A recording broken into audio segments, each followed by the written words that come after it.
Uttar Pradesh's Deputy CM Keshav Prasad Maurya on Sunday initiated a cleanliness drive at Balkeshwar Hanuman Temple as part of the Swachhta Abhiyan ahead of the Pran Pratishtha ceremony in Ayodhya.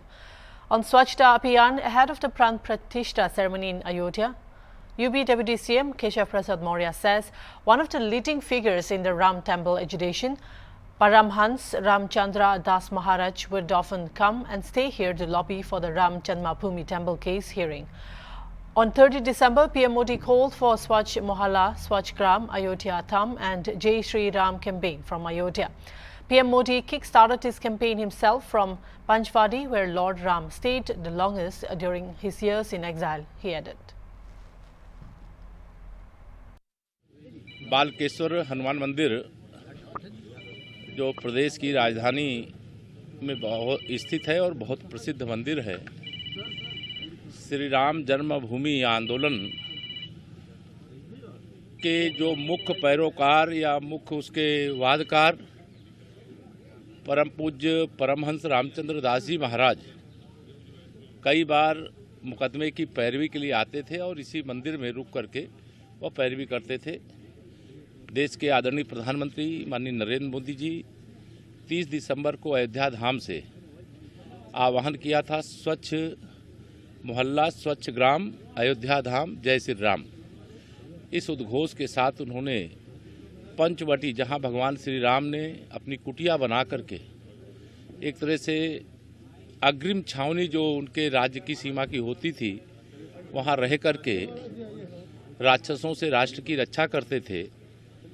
आदरणीय प्रधानमंत्री जी ने 11 दिवसीय अनुष्ठान वहीं पंचवटी से प्रारंभ किया। अनुष्ठान माने व्रत उपवास शुरू किया है। यह एक कठोर व्रत भी है, लेकिन श्री रामलला की जन्मभूमि पर रामलला 22 जनवरी को विराजमान होने वाले हैं।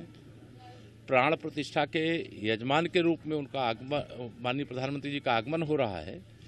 22 जनवरी ऐतिहासिक तिथि है। 500 साल बाद रामलला विराजमान होने जा रहे हैं, प्राण प्रतिष्ठा होने जा रहा है। यह भी एक बहुत गौरवशाली क्षण है और स्वच्छता को प्राथमिकता प्रदान करने के लिए माननीय प्रधानमंत्री जी ने जिस प्रकार से देश का आह्वान किया है, मैं भी एक राम भक्त के नाते, एक कार्यकर्ता के नाते, एक नागरिक के नाते आज स्वच्छता के इस कार्यक्रम का हिस्सा बना हूं और मुझे अपने प्रधानमंत्री जी के इस प्रकार के प्रेरणादायी जो वह लगातार मार्गदर्शन देते हैं उस पर गर्व है। उन्होंने किस प्रकार से स्वच्छ भारत अभियान की शुरुआत स्वयं झाड़ू लगा करके, स्वयं कूड़ा उठा करके किया था, किस प्रकार से प्रयागराज के कुंभ में सफाई करने वाले कर्मचारियों को कुर्सी पर बैठा करके, स्वयं जमीन पर बैठ करके उनके चरण धो करके उनको सम्मान दे करके स्वच्छता के महत्व को सबको समझाया था। कैसे दिव्य और भव्य कुंभ जहां 24 करोड़ लोग आए वहाँ स्वच्छता थी। आज अयोध्या धाम में स्वच्छता है, आज राजधानी लखनऊ में स्वच्छता है, प्रयागराज में स्वच्छता है, काशी विश्वनाथ मंदिर और काशी में स्वच्छता है। तो यह स्वच्छता का कार्यक्रम निरंतर आगे बढ़े, इसी के क्रम में आज भी हम लोग